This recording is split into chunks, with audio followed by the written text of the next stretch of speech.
Hello, friends. This is Dave Hurwitz, executive editor at ClassicsToday.com, here with The Golden Age of the Symphony, Volume 5, 1940 to 1949. Well, things have been really heating up over the past few decades as great orchestras and great composers formed a symbiotic relationship and wrote absolutely stunning music and performed it too. I mean, really kind of fun, isn't it?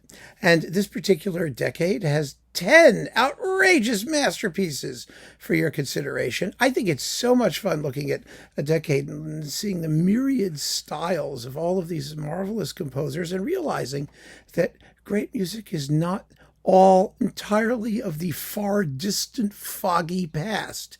It isn't. It's mostly contemporary. A lot of it is anyway. And wow, what a variety of composers. As time goes on, we weed out the names. So, for example, I don't need to tell you, the first Viennese school, Haydn, Mozart, Beethoven. I mean, there were dozens of composers writing music. Some of them we pay attention to every so often. They exist on the fringes of the repertoire. People like Boccherini and, others, Stamitz and things like that. But the truth of the matter is, as we get closer to our own time, and that weeding process hasn't happened to the same extent, we have a lot more names. And it's very difficult to see how the weeding will happen, to be honest, because they're great. I mean, they really are great. I mean, there were some other people way back then who were great too. I mean, there was Krummer, there was Franz Ignaz Beck. I mean, they wrote some marvelous stuff. Michael Haydn wrote some great stuff. Yeah, but we don't seem to have time for it. And that really is an issue. But at least for a while, as the sorting happens, a lot of terrific music gets played. And nowadays, of course, with the existence of recordings, everything is different. I mean, everything is different in how we assimilate music, how it comes to our notice and attention, what choices we have, what we can listen to whenever we want without having to physically go to a concert. The whole game has changed, and it's going to be very interesting in the next couple hundred years to see who survives and who doesn't. Sadly, I won't be here. Oh well, I don't have to worry about it. So let's get to it then. The Golden Age of the Symphony from 1940 to 1949. First, Hindemith, Symphony in E flat. Oh, what a great piece this is. Most of Hindemith's symphonies have some sort of programmatic associations. They came out of operas, or he did some sort of thing with them. But this is just Symphony in E flat, and it is absolutely one of the great German symphonies of the 20th century, and there aren't many. There really aren't, because Germany basically gave up on the symphony in the 20th century, or at least for the most part. It's not that there weren't a bazillion German composers writing symphonies. There were, but they were not part of the accepted avant-garde crew. One of the few who was managed to do it was Henze. He's one of them, but Henze's symphonies are sort of like, ugh. Sorry, they're not on my list, maybe on yours. Anyway, Florence Price, Symphony No. 3, also from 1940. This is her greatest symphony, until we get a really great performance anyway of No. 4, but it's a splendid piece, really first class, especially considering that she never heard it, and her music was largely neglected and unplayed and whatnot, and she was really a good composer. I mean, I think that people will say, well, yeah, okay, she was black and she was a woman, and so it's politically correct to do her music, but and it is, and that's fine with me.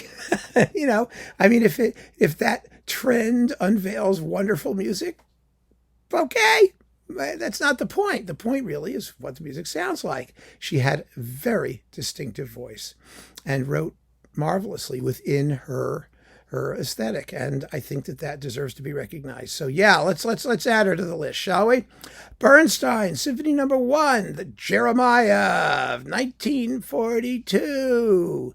A splendid work, really, the announcement of a major composer who may not have lived up to all of his potential as a composer, but he wrote some really, really good music.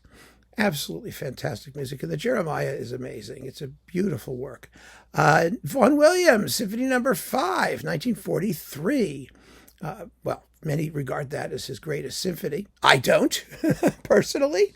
I think it's very, very beautiful. It's extraordinarily beautiful. But it's one of those works that has a following because of its quiet, gorgeous, transcendental splendiferousness.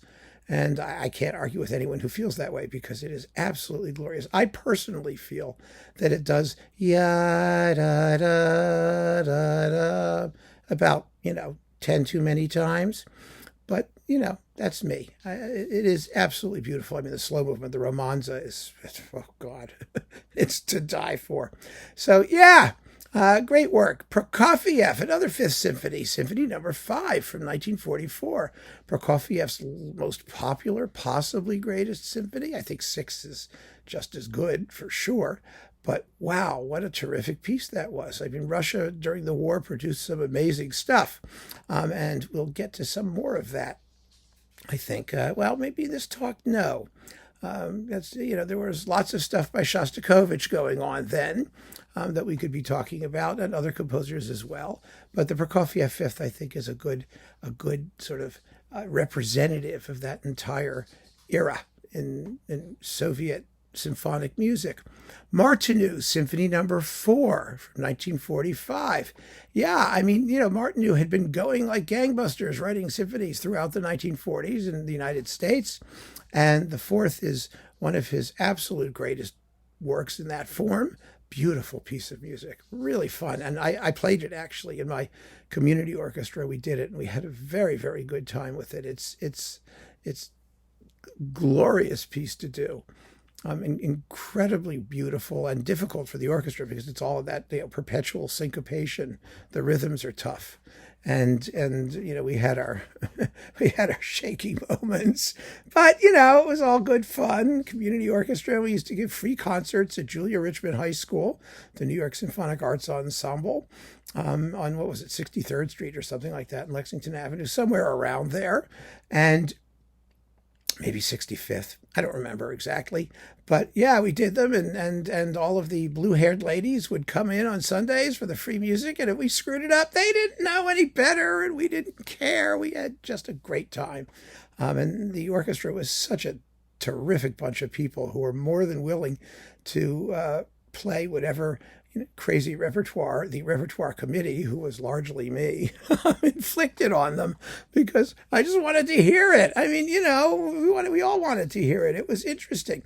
We would get together in my little studio apartment, all scrunch in, and I would start playing CDs, and we'd pick out what we wanted to do. Oh, it was such a marvelous time. It really was. And the Martinu Fourth was a major discovery for all of us, for the world. Absolutely. Stravinsky, Symphony in 3 Movements, 1946. Possibly Stravinsky's symphonic masterpiece. I mean, he didn't write lots of symphonies. There's the early one, then the Symphony at Sea, then this one, and the Symphony of Psalms, and the Symphonies of Wind Instruments, which was not really a symphony. I mean, it's a terrific work in 3 punchy movements. It's lots of fun. So the Stravinsky Symphony definitely belongs on the list. Hartmann, Carl Amadeus Hartmann, Symphony No. 2, Adagio, from 1946. Hartmann was a remarkable composer. He didn't write that much music. There are 8 symphonies and some other works, maybe a dozen or so, but that we know about that get played regularly. He had 2 careers, before the war and after the war. And during the war, he went completely silent. He wouldn't have anything to do with the Nazi regime. He basically put his career on hold. And after the war, he reworked his earlier pieces in the form of his 8 symphonies. And that constituted his legacy. A remarkable person. And they are wonderful works. They are modern neoclassical. They have fugues. They have, these sort of basic classical forms within them, but they are formally quite free otherwise. I mean, in terms of the way he shapes them and builds them, and they're largely sometimes atonal. I mean, sometimes not, but they're powerful and extremely expressive, and really. It's a legacy worth getting to know, especially because there's so little great German symphonic writing.